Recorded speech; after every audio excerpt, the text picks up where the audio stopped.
Mesdames et messieurs de la presse, bonsoir. Très heureux de vous retrouver une nouvelle fois cette semaine dans le cadre de ce rendez-vous de redevabilité. Ce soir, nous allons parler d'une question dont on a abondamment parlé ces derniers jours, ces derniers mois. Il s'agit de la situation sécuritaire dans le Grand Bandundu de manière générale, mais à Kwamouth de manière particulière. Comme vous le savez, il y a eu beaucoup d'attaques des assaillants, de conflits intercommunautaires. Et dans le cadre de la stratégie gouvernementale, la stratégie du président de la République pour amener la paix dans cette partie du territoire national, il a été mandaté une mission spéciale de pacification pour accompagner les efforts de forces de sécurité qui devaient ramener la paix dans cette partie du pays. Nous avons observé depuis plusieurs semaines maintenant une accalmie sur le terrain et vous avez vu sûrement de différents reportages qui vous montrent comment les jeunes assaillants sortent des forêts pour se rendre aux autorités publiques. Et donc ce soir, nous avons pensé faire le point de la question, même si elle est encore en cours des traitements, mais nous avons estimé utile de faire un point média pour vous permettre de comprendre la stratégie gouvernementale pour régler durablement la question de la sécurité dans cette partie du pays. Nous avons ce soir le privilège d'avoir avec nous la ministre près le président de la République, Madame Nana Manouanina. Bonsoir Madame. Bonsoir. Et à ma gauche, nous avons le vice-ministre de l'Intérieur, décentralisation et sécurité, M. Jean-Claude Molipé. C'est donc avec eux que nous allons aborder ces sujets relatifs à la situation sécuritaire dans le Grand Bandundu de manière générale et à Kwamouth de manière particulière. Je voudrais donc rapidement donner la parole à Madame Nana Manouanina qui va nous faire le point du pourquoi le président de la République avait choisi de lancer une mission de pacification à côté des efforts qui ont été faits notamment au plan sécuritaire pour répondre rapidement à cette question et apporter une réponse durable. Madame Nana Manouanina, merci de vous joindre pour la première fois d'ailleurs à cet exercice de redevabilité. Nous espérons vous recevoir dans des prochains débats, mais ce soir, nous voulons particulièrement que vous nous dites quelques mots sur la mission que le président de la République vous a confiée, pas à vous seul, mais avec le collègue de l'Intérieur, pour ramener la paix dans cette partie de la République démocratique du Congo. Vous avez donc la parole pour vos mots introductifs. Merci pour la parole, Excellence, Monsieur le ministre. La préoccupation, si je vous ai bien suivi, est celle de comprendre pourquoi le président de la République, chef de l'État, a-t-il mis en place une commission, en plus des efforts du gouvernement et de nos forces armées qui étaient sur terrain. C'est justement dans les soucis de pouvoir donner de la place au dialogue face à un conflit issu de la redevance coutumière, un conflit qui n'oppose pas seulement les Teke et les Yaka, parce que certains ont déjà intitulé les conflits Teke et Yaka. J'aimerais peut-être faire un point pour dire que ces conflits ne devaient pas être résumés entre le peuple Teke et Yaka, mais c'est plutôt un conflit entre les Teke et les fermiers. Parce que parmi les fermiers, vous retrouvez les Yaka, en majorité, mais aussi vous retrouvez d'autres peuples, les Bangala, d'autres tribus, les Baluba, le Bambala. Donc il n'y avait pas que de Teke et des Yaka. Ça, j'aimerais corriger ça. Alors simplement, nous avons voulu donner de la place au dialogue parce que nous avons constaté qu'avec la force de l'armée, avec les interventions gouvernementales, les gens ne s'accordaient pas. C'est-à-dire que l'action n'était pas rapide. Alors il a fallu trouver de l'espace pour ramener tout le monde à la raison, donner l'occasion à ces gens-là d'obtenir le message, de se comprendre, d'échanger pour trouver une solution d'ensemble. Alors ici, il faut préciser que cette mission a 3 phases. La première phase est celle de pouvoir évacuer tous ces enfants, que ce soit des enfants Teke ou Yaka, qui ont accepté, qui ont répondu positivement à l'appel du chef de l'État de pouvoir rendre les armes et de sortir de la forêt pour promouvoir la paix. Et la deuxième mission viendra pour la réconciliation. Cette fois-là, il faudra aller sur terrain avec la notabilité du terroir, le vrai chef Teke Eyaka, pour organiser une réconciliation.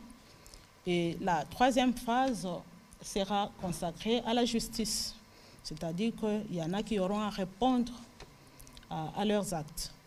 Donc c'est par rapport à ça que le chef de l'État a diligenté cette mission. Mais il faudra rappeler aussi ici que les conflits Teke et les fermiers, pour ne pas dire Teke Yaka, a comme source la redevance coutumière.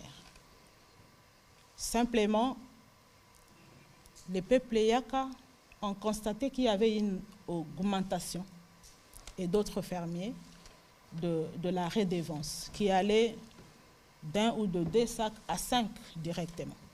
Alors, ils ont résisté à ça, ils ont saisi la hiérarchie parce qu'ils ont écrit, et après, une résistance s'est installée qui n'a pas simplement plu au peuple Teke qui est le propriétaire du sol, parce qu'abusivement, nous avons appris ou entendu certains Yaka déclarer qu'ils étaient dans leur sol. D'ailleurs, c'est l'élément qui a fâché le plus, que certains Yaka parlent de la terre Lunda pendant que ce n'est pas leur terre. Et là, il faut préciser que la terre, là, c'est la terre des Teke. Et les Yaka sont venus, comme tout autre Congolais, pouvant se résider dans un sol congolais. Alors, ils ne doivent pas déclarer qu'ils étaient dans ou dans la terre de leurs ancêtres. Et ça a inquiété. Le conflit est parti de là, de cette redevance. Ah ben, plus tard, on a appris qu'il y avait une main noire, un conflit entre les peuples qui cohabitaient déjà ensemble, ne pouvaient pas aller jusqu'à des tueries, à des pertes.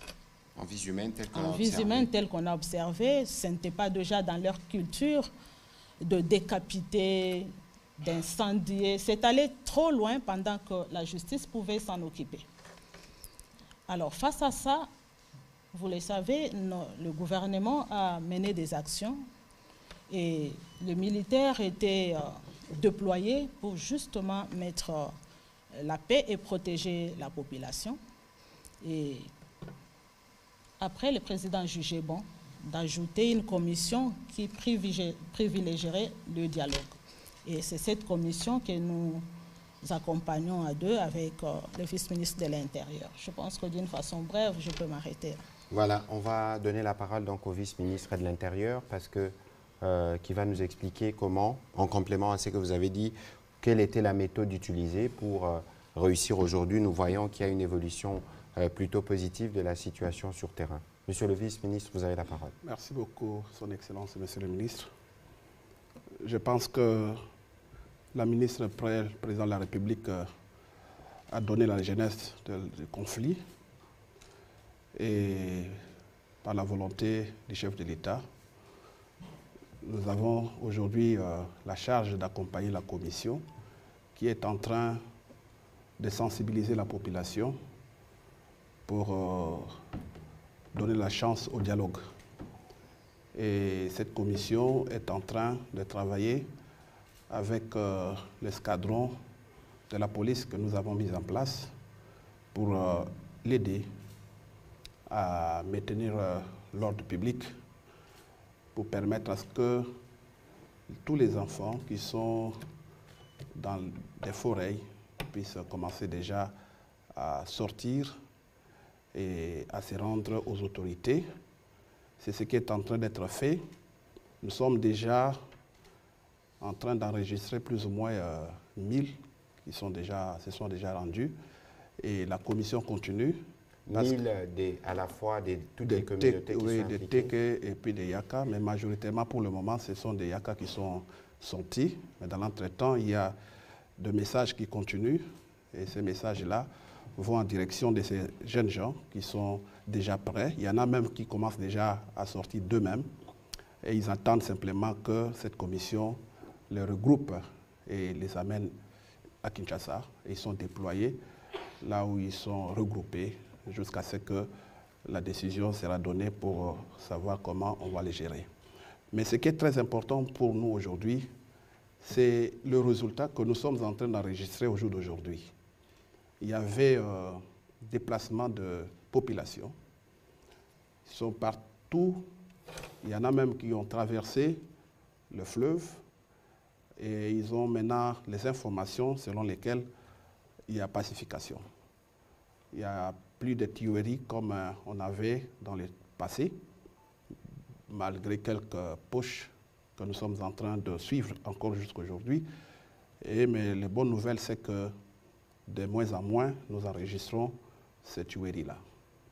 Donc le message est très bien perçu et surtout qu'il est attendu que c'est le chef de l'État qui appelle. Nous avons senti rapidement une réplique positive qui fait que ces enfants sont en train de quitter d'eux-mêmes aujourd'hui les forêts là où ils se sont retirés. Et dans l'entretemps, la police est en train de travailler, la police de la proximité, à l'écoute de cette population.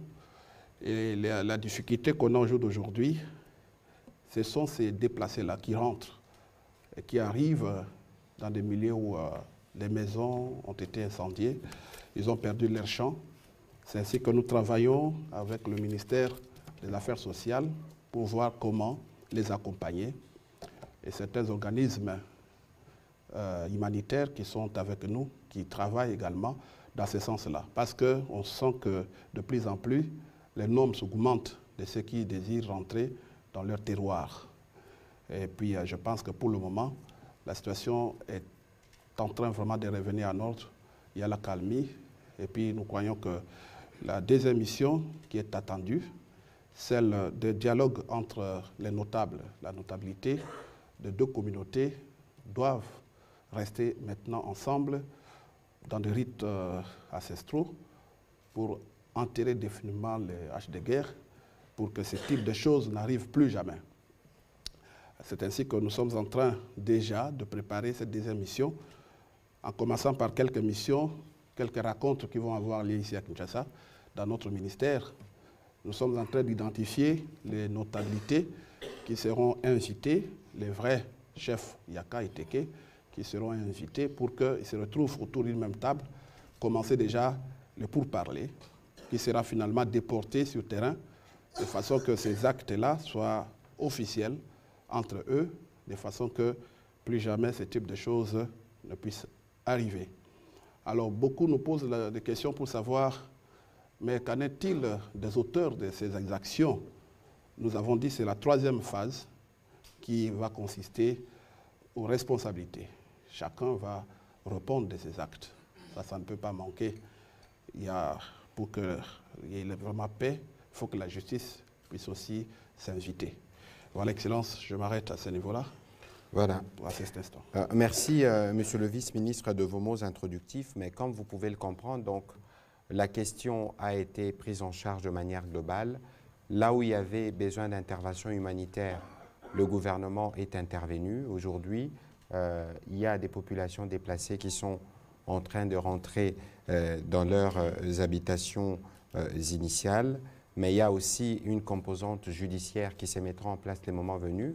Nous en avions parlé dans l'une de nos réunions de sécurité parce que vous l'aviez appris qu'il y avait notamment certains militaires qui s'étaient mal comportés sur le terrain et pour lequel l'auditorat, en tout cas, avait déjà ouvert une procédure. Ici, ce qu'il faut comprendre, c'est que le gouvernement va utiliser tous les moyens possibles pour que la paix revienne dans cette partie du territoire national.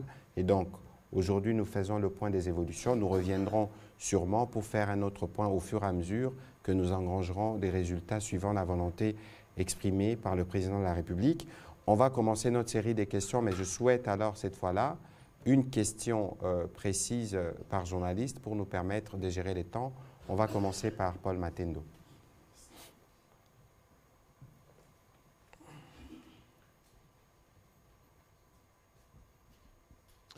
Merci beaucoup, Monsieur le ministre. Juste une question. Tout à fait. Je note qu'il y a pacification dans Kwamouth, mais le dialogue va continuer. Mais la question aussi a été prise en charge de manière globale. Alors, comment vous gérez les conséquences à ce jour? L'une des conséquences, c'est les faibles taux d'enrôlement enregistrés dans cette partie du pays. Je prends l'exemple de la province du Kwango. Sur 1 195 000 personnes attendues, à ce jour, à 2 semaines de la fin de l'opération, 400 000 seulement ont été enregistrés. Qu'est-ce que le gouvernement compte faire, avec la CENI bien entendu, pour permettre à ces gens de s'enrôler? Merci. Voilà, encore que la question, il faudra peut-être la poser de manière précise au président de la CENI, parce que c'est lui qui s'occupe du suivi quotidien de ces éléments. Je vais donner la parole à la ministre Prey, qui pourra se faire compléter par le vice-ministre à ces sujets. Voilà, par rapport à cette question, moi, je note que ce n'est pas une préoccupation qui ne concerne que Kwamouth, parce que même dans les grands Bandundu, là où l'enrôlement avait commencé, et dans la partie ouest, on a connu des moments de retard pour des problèmes techniques, pour le retard de déploiement du matériel, et on a envoyé... On a saisi au fait la hiérarchie de la CENI par rapport à ça. Vous avez suivi qu'on a dû accorder quelques jours pour récupérer ces retards. Moi, je pense que par rapport à Kwamouth, c'est la même démarche. Les doléances sont récoltées et puis transmises à la CENI. Et c'est à eux de voir combien de temps perdu qui peut être récupéré. Et certainement, parce qu'on a besoin que tout le monde s'enrôle, et ils vont ajouter des jours pour permettre à ceux qui n'ont pas pu s'enrôler de les faire. Donc, nous allons juste déposer, déjà on a commencé à les faire auprès de la CENI, ces doléances, pour qu'ils prennent la question en charge. Voilà, monsieur le vice-ministre. Oui, je pense que c'est la même réponse que je pourrais donner parce que la CENI a enregistré déjà dans le passé ce type de situation et je pense que la réponse de la CENI était claire. Il n'y aura pas un coin qui va perdre. Ils vont tout faire pour que le temps perdu soit récupéré et pour donner la chance à chaque Congolais de se faire enrôler. C'est la politique, je pense, actuelle de cette CENI qui est aujourd'hui sur le plan de... Nous avons remarqué aujourd'hui, nos frères diaspora, la CENI a tout fait pour qu'ils se fassent enrôler. Ça veut dire que cette politique-là est valable pour tout Congolais. Je crois que chacun aura la chance de se faire enrôler. Mais pour ça, d'une manière technique, nous ne pouvons pas répondre à la place de la CENI. Mais sur le plan général, c'est ce qui est en train d'être fait. Je pense qu'il y a une problématique que votre question soulève, notamment pour les populations qui ont été déplacées. Je pense qu'il y a un besoin d'approfondir le sujet avec le président de la CENI. Peut-être que nous l'inviterons à l'occasion d'un briefing. Comme ça, nous pourrons aller dans les détails pour savoir ce qu'il en est exactement, parce qu'il est question de donner à tous les Congolais l'opportunité de pouvoir s'enrôler pour plus tard obtenir la carte d'identité et voter. Prochaine question, Benoît Niemba. Une question, s'il vous plaît. Excellence, je vais, comme l'actualité l'oblige, mais je pose d'abord la question à Madame la ministre près de la présidence. Il y a toujours eu de conflits communautaires comme on a toujours eu dans le Kasaï, dans le Minembwe et partout. Mais quand même à Kwamouth, vous avez quand même déniché une main noire. La question de savoir, est-ce qu'on peut avoir plus de détails sur ces mains noires? Est-ce que c'est une chose, c'est une personne? Et puis, monsieur le ministre, comme l'actualité l'oblige, il y a eu l'affrontement aujourd'hui, je ne sais pas si ça compte toujours, vers Saké. L'armée et M23 se battent et compte toujours à se battre. La question que je pose, est-ce que la force régionale se bat à côté de FARDC? Comme vous l'avez dit l'autre fois, leur mandat est aussi, il faut mandat offensif. Merci. Sur votre première question, avant que la ministre ne réponde, tout à l'heure, le vice-ministre a parlé des processus. Il y a eu une première phase, il y a une deuxième phase. C'est dans la phase judiciaire que nous pourrons aller dans les détails, justement, parce qu'il y a des éléments d'information qui ont déjà été récoltés, qui permettent de dire qu'il y a eu instrumentalisation de telle ou telle autre communauté. Donc c'est en ce moment-là qu'il pourra y avoir des détails. Peut-être que la collègue peut faire un complément à propos. Je pense que, comme vous l'avez dit, il n'y a pas de détails à donner maintenant. Nous sommes dans notre première phase de la mission qui consiste à évacuer les enfants. Et nous sommes tenus aussi à un secret. On ne peut pas déjà tout dire parce que, comme je le disais, il y a la troisième phase qui portera sur...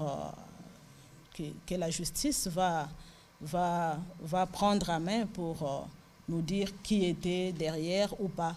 La main noire, nous avons entendu parler, nous tous, de la main noire, mais tout en suivant de près la situation,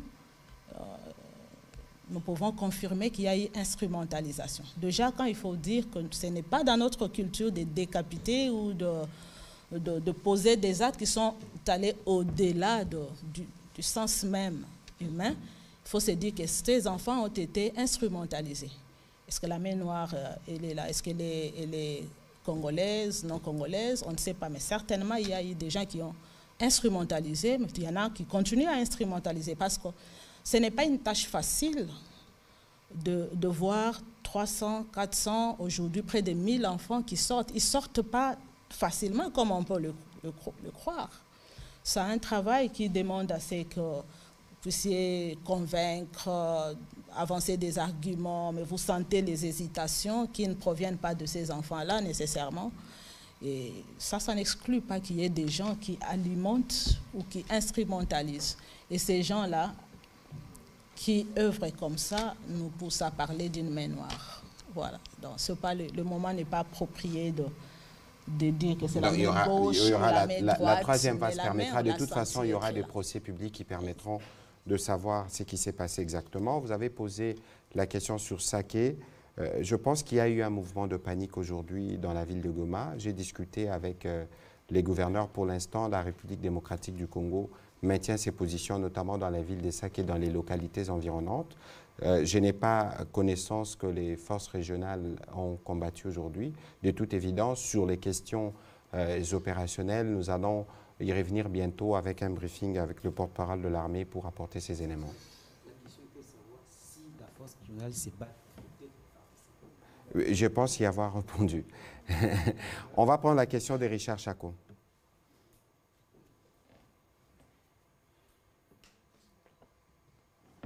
Merci beaucoup, Monsieur le ministre et Madame.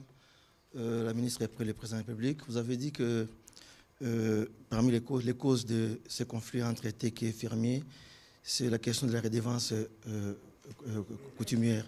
Est-ce que vous avez pu résoudre ce problème-là, cette redevance qui a été revue à la hausse, pour ne fût-ce que contenter les communautés, pour qu'on ne puisse pas revenir sur cette question de la redevance coutumière? Une question, permettez-moi, Monsieur le ministre, porte-parole du gouvernement, par rapport à la question d'actualité. Je voulais que vous puissiez réagir par rapport à la déclaration de Paul Kagame aujourd'hui, qui a dit que, devant les diplomates, que Kinshasa a lu notre communiqué qui a été lu à Bujumbura, alors que ce n'était pas le cas. Et il a accusé le chef de l'État, Tshisekedi, d'avoir déshonoré beaucoup d'accords, et il ne pense pas qu'il pourra honorer les accords avec les ambassadeurs qui étaient en face de lui. Merci. Merci. Madame la ministre, vous pouvez répondre à la première partie de la question. Si j'ai bien suivi votre question, c'est que vous voulez savoir par rapport aux causes qui ont occasionné ces tueries, si nous avons déjà trouvé une solution là-dessus. Je pense que la solution appropriée se trouve au niveau du ministère de l'Intérieur. Ça, on a fait ça. Je me rappelle déjà qu'au début, il y a le peuple Yaka avait écrit saisissant la hiérarchie pour dénoncer cette augmentation. Et à l'époque, une réponse avait été réservée pour dire que la démarche ne pouvait pas être comme ça et qu'il fallait voir. Je pense que le vice-ministre de l'Intérieur est mieux placé pour répondre à cette question parce que cette situation relève de son ministère. Voilà, monsieur le vice-ministre. Oui, merci beaucoup, Son Excellence. Je pense que c'est comme vient de le dire Madame la ministre près le président de la République. Cette question avait été examinée à son temps. Une lettre de peuple Yaka nous avait été adressée. Et comme vous le savez, pour augmenter une taxe, il se passe toujours des préalables. Ça veut dire qu'il faut élargir l'assiette fiscale, par exemple. On doit tenir compte de certains facteurs. On doit regarder les assujettis, on doit regarder le pouvoir d'achat, savoir s'ils sont en mesure de supporter ces taxes, oui ou pas. Mais pour ce cas d'espèce, quand ils ont écrit, la réponse du ministère était claire, que cette démarche n'était pas correcte, qu'on devait attendre, tout simplement surseoir cette décision. Voilà, c'était de cette manière que cette question avait été réglée à son temps. Merci. Voilà, on va revenir sur la question que vous avez posée à propos du président Kagame. Bon, il est coutumier maintenant que dans ses prises de parole, il essaie à tout prix de justifier les massacres qu'il est en train de commettre en République démocratique du Congo sous les couverts, il n'y a même plus de couverture, c'est l'armée rwandaise qui opère. Ici, je dois rappeler 2-3 choses. La première chose, c'est qu'au 23 novembre 2022, lorsqu'on a fait les mini-sommets de Luanda, on croisait 2 processus. Les processus de Nairobi et les processus de Luanda, parce qu'il y avait, souvenez-vous, une médiation africaine qui s'opérait autour du président Lorenzo par principe de subsidiarité, parce que c'est lui qui dirige la CIRGL, et la RDC comme le Rwanda fait partie de cette sous-région. Ensuite, il y avait la question qui était traitée au niveau de la communauté de l'Afrique de l'Est, où la République démocratique du Congo comme le Rwanda sont membres. Et donc, il y avait un besoin de croiser les 2 processus pour avoir un schéma unique qui engage le parti et qui nous permette d'avancer vers la solution. Je pense que le communiqué de Luanda, qui a été exceptionnellement signé par des chefs d'État, a été porté, y compris par la communauté internationale, comme la voie qui va nous permettre de régler les problèmes dans la durée. Il y avait là, je rappelle 3 choses, cessation des hostilités, retrait, désarmement, dialogue et puis reprise des discussions pour les relations diplomatiques entre la République démocratique du Congo et le Rwanda, c'est le principe. À la réunion de Bujumbura, on devait faire le point à la demande du président Ndayishimiye de la situation sur terrain qui s'est dégradée. Je vous épargne de détails que vous avez tous suivis et qui avait besoin de refaire le point pour être sûr quel est le degré d'application ou de respectabilité du communiqué de Luanda. Malheureusement, les communiqués qui est ressorti de la réunion, je ne pense pas que ma mémoire me trahisse, nulle part on ait fait mention du communiqué de Luanda. Et je pense avoir dit dans les briefings de lundi qu'avec les secrétariats techniques de l'EAC, nous avons eu le même souci lorsque nous étions au sommet consultatif des chefs d'État à Sharm el-Sheikh. À l'occasion, c'est le Premier ministre qui représentait le Président de la République. Au terme de la rencontre, il y a un communiqué qui doit être lu et qui doit être avalisé par toutes les parties. Et donc, il y avait un besoin de relecture parce que la partie congolaise, représentée par le vice-premier ministre Lutundula, avait fait remarquer qu'on ne pouvait pas faire un communiqué après une réunion comme celle-là sans s'y référer au schéma des départs. Parce qu'aujourd'hui, il existe une feuille de route pour régler les problèmes à l'est de la République démocratique du Congo. Je pense qu'il y a eu besoin de faire cette précision. C'est ce qui a été fait par le vice-premier ministre Lutundula, qui viendra d'ailleurs dans un prochain briefing pour nous donner les détails de comment les choses se sont passées. Et donc, nous nous en tenons à ces schémas-là et cela devait être rappelé. Pour ce qui concerne les propos du président Kagame, c'est du classique pour lui, avec une rhétorique mensongère de dire « est-ce qu'il y a un génocide en cours en République démocratique du Congo ?» S'il y en a eu un ces derniers mois, on peut parler des Kishiché. Il y a encore eu un rapport de Human Rights Watch ou du Bureau conjoint des Nations Unies pour le droit de l'homme qui l'atteste de manière claire. Et donc, tous les propos qu'il tient, c'est pour essayer de justifier son agenda caché qui vise à maintenir l'Est de la République démocratique du Congo dans l'instabilité pour lui permettre de continuer les pillages. Les problèmes à l'Est de la République démocratique du Congo sont des problèmes qui sont connus et les solutions sur papier sont connues. Il faut au président Kagame de comprendre que le temps de la violence est révolu et que maintenant, le temps de la paix est arrivé. Donc, il vaut mieux pour lui qu'il arrête tous ces faux fuyants et qu'il souscrive à sa responsabilité qui est celle de cesser de soutenir les M23 tous les grands pays de la communauté internationale les ont déjà signifiés. Pour le reste, c'est des agitations qui, malheureusement, lui permettent de continuer ou de penser pouvoir se dérober des responsabilités qui sont les siennes dans les massacres en cours en République démocratique du Congo. De toute façon, le moment venu, la justice s'en occupera. On va prendre les deux prochaines questions. Patrick Lakwe et Stéphane Mukindi.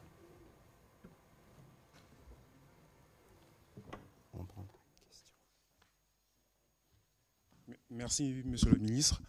La question va au vice-ministre de l'Intérieur. C'est celle de savoir qui gère les terres en RDC. Plusieurs conflits fonciers sont causés par les chefs coutumiers. Et le dernier de Kwamut le montre clairement que c'est des chefs coutumiers qui sont à la base. Quelle est la responsabilité dans la gestion des terres en RDC?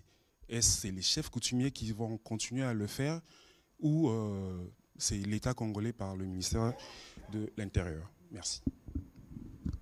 Monsieur le ministre, allez-y. Oui, merci beaucoup pour la question.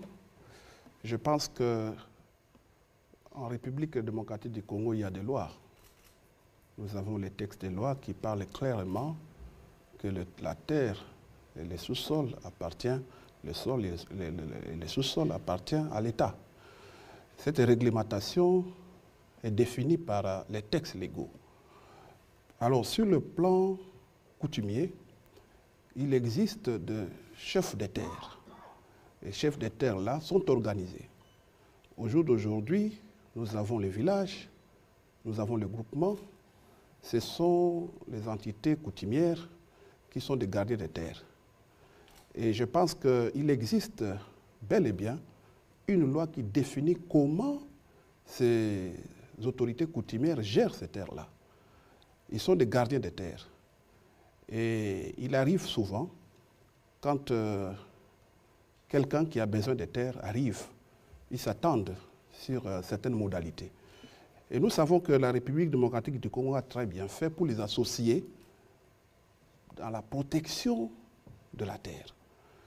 Et le mal, c'est que quand ils ont cette prérogative, il y en a qui s'en abusent. Ce n'est pas partout où nous avons ce type de problème. Mais au jour d'aujourd'hui, c'est un problème qui est devenu récurrent. C'est pourquoi les législateurs qui avaient déjà dans les textes défini comment se gère ces terres-là pourra désormais, au vu de la situation du moment, redéfinir, requalifier ces textes-là pour savoir comment désormais ces terres doivent être gérées pour éviter ce type de conflits. Parce que des conflits que nous avons aujourd'hui sont plus de conflits coutumiers et de conflits fonciers. Et quand on voit autour de ça, ce sont surtout ces personnalités-là qui sont à la base. Et pour vous répondre à cette question, nous avons d'abord l'État congolais qui gère la terre en rapport avec la loi qui existe, la loi foncière. Il y a le ministère des Affaires foncières qui existe. Et d'ailleurs, je pense qu'une nouvelle loi est en cours d'examen à l'Assemblée. Exactement. Et cette loi-là va régler cette question que vous venez de poser maintenant. Voilà, on va prendre la question de Stéphane Mukindi et puis on prendra spécialement une question en Kikongo, comme ça, Madame la ministre pourra s'adresser aux populations de cette partie du pays. Monsieur le ministre, au vice-ministre de l'Intérieur, on parle de cette situation depuis plusieurs mois déjà, si pas presque un an. Beaucoup de Congolais ont péri, certains par fusil, d'autres par machette. Et ici, vous reconnaissez qu'il y a déjà accalmie sur terrain. Je suis un peu perdu. Je me demande, l'accalmie en question s'observe où précisément? Sur toute l'étendue de la zone à problème ou bien c'est dans quelques villages? Et s'il y a accalmie, c'est à quel pourcentage? Monsieur le vice-ministre. Bien. Nous avons plusieurs villages. Je crois même qu'avant de venir ici, nous avons été en contact avec la commission qui nous a donné les noms de villages avec précision où il y a la calmie, où il y a retour massif de la population. Mais là, je pourrais demander à son Excellence, Madame la Ministre, pour donner les noms de ces quelques villages. Mais ici, pour ce qui me concerne, je pourrais tout simplement donner quelques zones où se trouvent encore quelques problèmes d'insécurité. Nous avons les zones aux alentours d'Nkinsele, dans la ferme Kapenda, où il y a eu quelques problèmes ces derniers temps. Mais il est attendu, si pas demain ou après-demain, le mouvement d'une unité de la LENI qui va y descendre pour prendre en charge cette partie-là. Et nous sommes en train de nous organiser déjà pour augmenter l'effectif de ces escadrons, pour commencer maintenant les actions en profondeur, pour sécuriser davantage ces milieux-là. Alors, pour vous donner le nom de ces villages, je pourrais demander, par la bénédiction de son Excellence, ministre Mouyaya, à la Madame ministre, pour donner les noms de ces villages-là. Oui, allez-y, en complément à la réponse du vice-ministre. En complément à la réponse du vice-ministre, je citerai par exemple le village Boku, où le chef de groupement Boku est lui-même retourné vivre là-bas parce qu'il était à Kinshasa. Nous avons Fumokento, Machambio, Kisele, Shomaku, Mibe, Mouchetou, Toi, Salongo, Machambe, donc le long de l'axe de Bandundu-Ville. Alors, vous avez parlé du pourcentage. Moi, je pense qu'aujourd'hui, à 75 ou 80%, la paix est revenue dans la province de Mai-Ndombe. Je comprends, moi, les soucis qui nous animent tous à pouvoir trouver une solution une fois pour toutes, mais nous ne devons pas oublier que c'est tout un processus.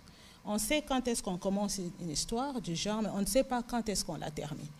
Le processus, aujourd'hui, évolue très bien parce que les populations regagnent déjà leur village, surtout avec la présence de la police. Et ils ont maintenant confiance qu'ils peuvent regagner leur village. Et de plus en plus, il y a du calme. On n'entend plus parler de villages incendiés, de gens décapités.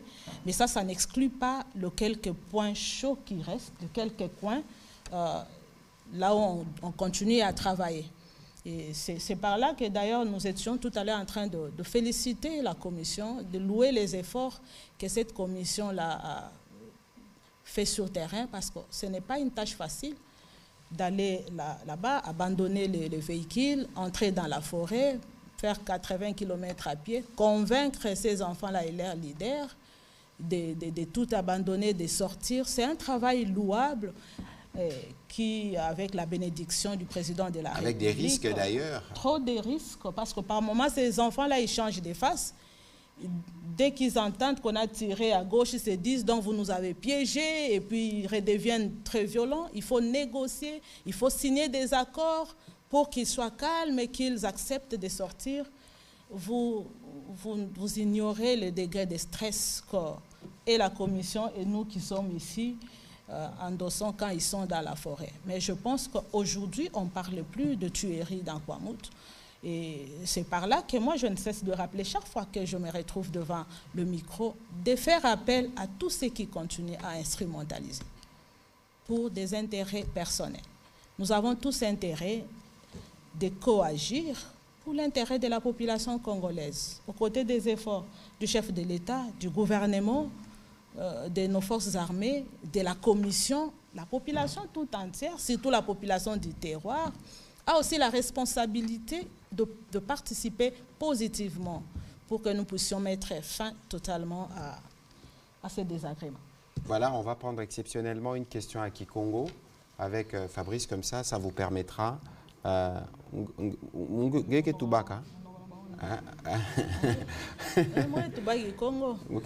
y aura une question à Kikongo pour permettre...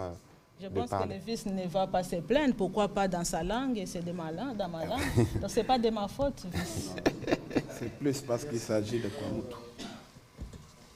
Excellence Mouyaya, ngufuke na Kikongo na mama nana samu na kuzaba iti bampangi na betu eme katuka na mfinda beke na binga bau bokuisa na kati ya armée ya ensi ya Congo démocratique kasi bayakala ke bima na mfinda beke kotisa bo na kati ya armée na beto bola ino kwa bikala inki mutindo kala babakala bokeleve la ministre yake talaka mambo ya intérieur son excellence tango bozali kobimisa bana ya mibali nyonso na bamboka bisika o bakimaki na zamba bakoti na mampinga pour servir République démocratique du Congo ba mama o bakotikala na bakotikala ndenge nini politique nini o boeli ko sala na place pour sécuriser bana nyonso ya gabandoto matoni mingi. Ouais, je crois que pour la petite traduction, il pose la même question en Kikongo et en Lingala.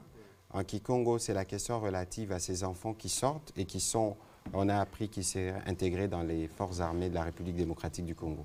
Voilà en résumé pour nos amis, pour comprendre. Alors, Madame la vice-ministre, vous avez les droits de répondre qu'en Kikongo. Je ne suis pas vice-ministre. Excusez-moi, Madame la ministre. Merci pour la parole. Excusez-moi. Voilà, sana bana ina ye basika na finda na ya mendima na appel ya fuma boala. Souci na ye kende inkimpila ba parents na bo, ba mama, ba papa baleki na bo ke bikala parce que bana bakala nyonso ye basika bete bika bo na maboko ya ministère ya défense, ya ke expert pour la suite. Je pense que betke na ku forcer bana inave. Parmi bo kena bambuta peut-être ajme kwenda ya lungu kota vena armée. Parmi bo kena baina ke mendi makusala ngemba boke bashika bo rendre ba minduki na bo mais kena mfunu ve ya ku kota na ndonga na formation. Alors disposition ya betme baka samu na ba mama bana bampange bika na boala c'est justement effort na betme sala ya ku toute la police. Je pense que police déjà 4 escadrons ya police kwendaka yoke sambu na ku protéger population na bima na bo. Inquiétude mingi uvandaka bantu va wa boma ya kubikala na armée. Boke wa boma ya teni ya ba soda. Alors, mfuma boala kulombande ba armée bo katuka, bo vanda na bisika bo fe vanda, mais police ku vanda pembeni ya ba famille sana ku protéger bo na bima na bo. Donc, je pense que population bo vanda Nangemba, bo vanda calme, sambo, ba police ke pembeni nabo, que justement na consigne ya ku protéger bo, ya ku protéger bima nabo, ya ku protéger boala nabo. Et puis je pense que na côté ya police, yoke mpi devoir ya betu nyonso, ya ku se protéger mutuellement en attendant effort ya gouvernement kesala. Je pense que ce serait important que vous puissiez revenir sur la réponse en français. Comme ça, c'est plus sûr que tout le monde a compris parce que c'est une question que beaucoup de Congolais se posent. Oui, la question était celle de savoir quelles dispositions avons-nous prises pour les femmes, les enfants, les vieillards qui restent pendant que tous les jeunes garçons sont ramenés à Kinshasa. Et j'étais en train de réagir qu'en fait, il y a aujourd'hui la police qui a été déployée, déjà 4 escadrons. Les 4 escadrons font 600 policiers. Alors, la police est là pour protéger les personnes et leurs biens. Alors, les familles qui ont observé leurs enfants sortir peuvent être calmes un peu parce que la police est là pour le protéger. Et j'ajoutais qu'à côté de l'action policière, mais la population a aussi le devoir de se protéger mutuellement. Que les populations qui sont là commencent par se protéger en attendant, faciliter aussi la tâche à la police de les protéger. Je pense que c'est la mesure qui a été prise jusqu'ici. Voilà, monsieur le vice-ministre Nalinga la Potosilisa. Oui, baton de mingi journaliste pour Namutuna, bana babimi, baboti, basina bango, bana bango misusu batikali, nasima bakobate la mandenge nini. Nabanzi eyano oyo ministre président de la République a pesi ezaka kayangwana mosala ya la police nde yangwana mosala ya la police ko batela moto na biloko na ye mosala ya la police ezali ko batela kimia kati na mboka kosala ete moto nyonso aza na se na mobeko moto aza liko na mobeko te soki moto aza na se na mobeko akoki kobotola eloko ya moto te akoki koyiba eloko ya moto te nde mosala ya la police epesami wana mpona kozala ntango nyonso koyoka population yango tobengaka na lopoto police de la proximité police na biso lelo ezali républicaine ezali police civile oyo ezalaka pembe na population kobatela population koyoka oyo eza koleka na kati na population 4 escadrons oyo lelo eza koopere na Grand Bandundu toti moko na Kwilu moko mususu na Kwango pe moko mususu na Mai Ndombe pe moko etika ya Leni ezali ya intervention rapide pona ko appuyer esika besoin ekoko zala po ete ba intervenir pona ko tia kimia kaka bongo ndenge ministre ya président lobby kimia ekoti na mboka bana wana babimi kaka pona koyoka mbela ya mokonzi pona kimia c'est au nom de la paix nde babimi lokola batikali kuna bayeba te bao batiki bango batikali na kimia mpe tokosala nyonso mpo te kimia wana ebatelama na suki wana na français justement c'est par rapport à la question de savoir ces enfants une fois sortis leurs parents leurs enfants parce qu'il y en a qui ont laissé des enfants des femmes quels sont leurs sorts comment ils seront sécurisés protégés.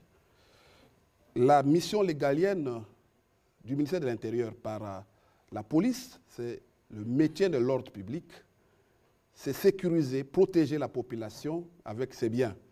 Et c'est cette mission-là qui nous a conduit à organiser l'escadron, 4 escadrons qui opèrent maintenant dans le Grand Bandundu. Il y a un premier escadron qui opère à Kwilu, un deuxième à Kwango et troisième à Mai Ndombe.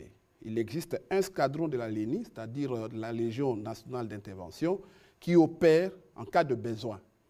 Et de plus en plus, les résultats que nous avons, c'est en rapport avec cette présence-là. Et nous continuerons à appuyer ces 4 escadrons aux besoins augmentés en nombre, parce qu'il y a des besoins qui commencent déjà à se faire sentir en profondeur, et nous allons continuer à répondre à ces besoins au fur et à mesure.